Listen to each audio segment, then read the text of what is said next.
Assalamualaikum warahmatullahi wabarakatuh. Bagaimana kabarnya anak-anak semua?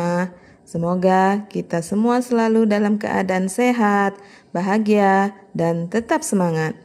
Untuk materi BK kelas 9 di semester 2 kali ini, kita akan membahas mengenai bakat dan minat. Adapun tujuan pembelajaran kita pada hari ini, di mana peserta didik diharapkan mampu menggali dan merencanakan karir sesuai dengan minat dan bakat yang dimiliki. Selanjutnya, pengertian bakat. Bakat merupakan potensi yang dimiliki oleh seseorang sebagai bawaan sejak lahir. Misalnya, seseorang yang berbakat dalam bidang melukis akan lebih cepat memahami dan mengerti tentang cara melukis dibandingkan dengan seseorang yang kurang berbakat. Selanjutnya, jenis-jenis bakat. Di sini ada 8 jenis bakat. Di antaranya, pertama, bakat verbal. Bakat verbal adalah bakat tentang konsep-konsep yang diungkapkan dalam bentuk kata-kata. Contoh bakat verbal. Pertama, mahir berbicara dan berpidato. Kedua, kemampuan menulis. Ketiga, komunikasi dan negosiasi. Keempat, penguasaan bahasa. Dan kelima, bercerita.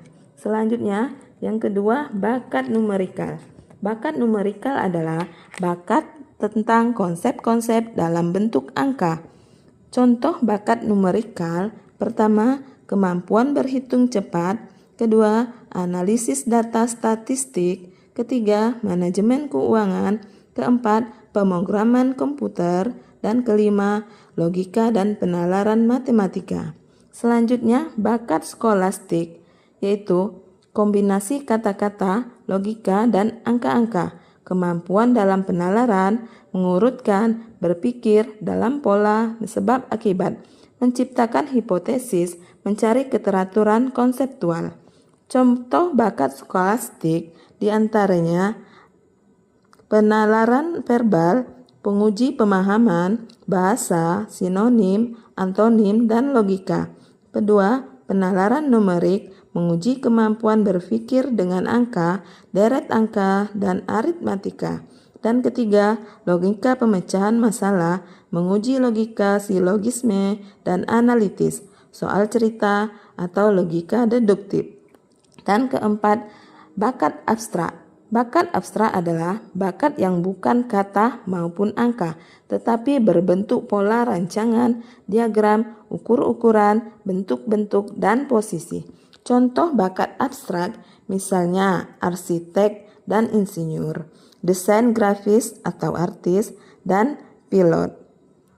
Bakat mekanik.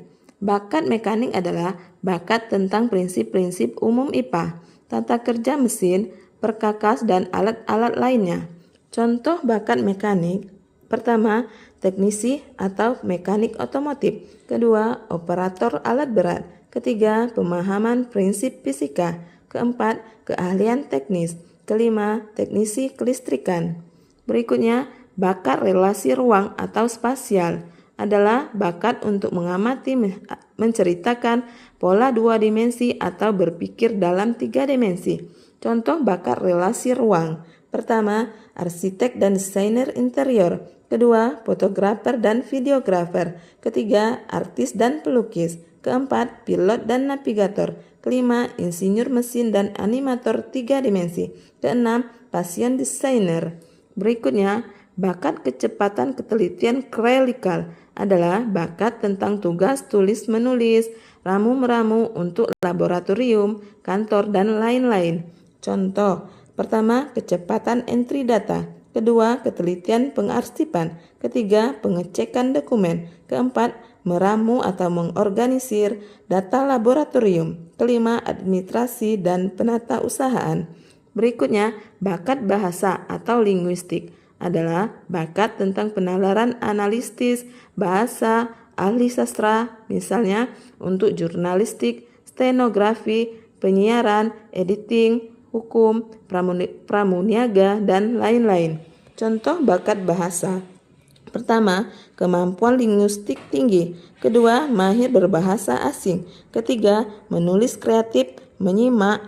Dan keempat, public speaking, atau menghafal kosakata. Pengertian minat. Minat adalah suatu proses yang tetap untuk memperhatikan dan memfokuskan diri pada sesuatu yang diminatinya dengan perasaan senang dan rasa puas.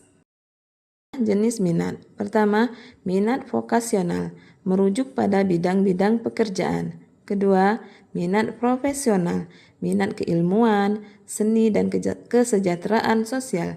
Ketiga, minat komersial, di mana minat komersial adalah minat pada pekerjaan dunia usaha, jual beli, periklanan, akuntansi, kesekretariatan, dan lain-lain. Keempat, minat kegiatan fisik, di antaranya mekanik, kegiatan luar, dan lain-lain. Kelima, minat avokasional, yaitu minat untuk memperoleh kepuasan atau hobi, misalnya petualang, hiburan, apresiasi, ketelitian, dan lain-lain.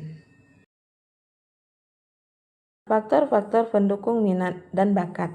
Faktor pendukung minat dan bakat ada dua. Pertama, faktor intern, terdiri dari faktor bawaan atau genetik dan faktor kepribadian. Kedua, faktor ekstern, terdiri dari faktor lingkungan, keluarga, teman, dan sekolah.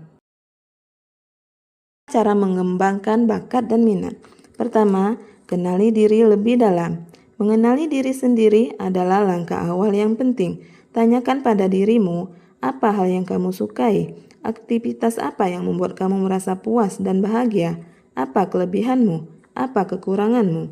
Kedua, sadari kekuatan dan kelemahanmu. Setiap orang pasti punya sisi kuat dan sisi lemah. Mengakui kelemahan bukan berarti menyerah, tetapi langkah awal untuk memperbaiki diri. Ketiga, terbuka terhadap kritik dan saran. Ketika kamu mencoba sesuatu, pasti akan ada orang yang memberi tanggapan. Jadikan kritik sebagai cermin untuk introspeksi diri. Keempat, hilangkan pikiran negatif. Pikiran negatif seperti, aku gak bisa, aku kalah pintar dari teman-temanku, nanti kalau aku gagal bagaimana, akan membuatmu takut mencoba dan akhirnya tidak berkembang. Cobalah ganti dengan pikiran positif. Aku akan belajar pelan-pelan. Aku mungkin belum bisa, tapi aku mau mencoba. Dengan pikiran positif, energi dalam dirimu bisa fokus pada pertumbuhan, bukan ketakutan. Kelima, berani coba hal baru dan tetap optimis. Banyak potensi tersembunyi muncul saat kamu mencoba sesuatu yang belum pernah dilakukan. Jangan takut gagal. Contoh hal baru, misalnya ikut lomba, menjadi relawan, bergabung dengan klub atau organisasi, mempelajari hobi baru. Kesesuaian cita-cita dengan bakat dan minat. Bakat yang berkembang selain mendukung cita-cita atau karir, dapat juga menjadikan sebuah profesi atau jabatan bagi si pemiliknya. Bila terus dikembangkan, bakat yang ada dibantu dengan minat untuk memantapkan karir bagi si pemiliknya.